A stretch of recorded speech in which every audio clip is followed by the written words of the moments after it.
বাংলাদেশ মাজলিসুল মুফাসসিরিনের কেন্দ্রীয় সভাপতি বিশ্বনন্দিত মুফাসসিরে কুরআন আল্লামা লুৎফুর রহমান রাহিমাতুল্লাহি গত ১৪ই ফেব্রুয়ারি ব্রেন স্ট্রোকে আক্রান্ত হয়ে রাজধানীর ঢাকার একটি বেসরকারি হাসপাতালে চিকিৎসাধীন ছিলেন। তিনি আজ ৩রা মার্চ রবিবার বিকেল ৩:৩০টায় ইন্তেকাল করেছেন।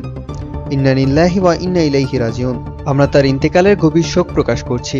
আল্লামা লুৎফুর রহমান ছিলেন একজন খ্যাতিমান ইসলামী পণ্ডিত ও দায়ী ইলাল্লাহ।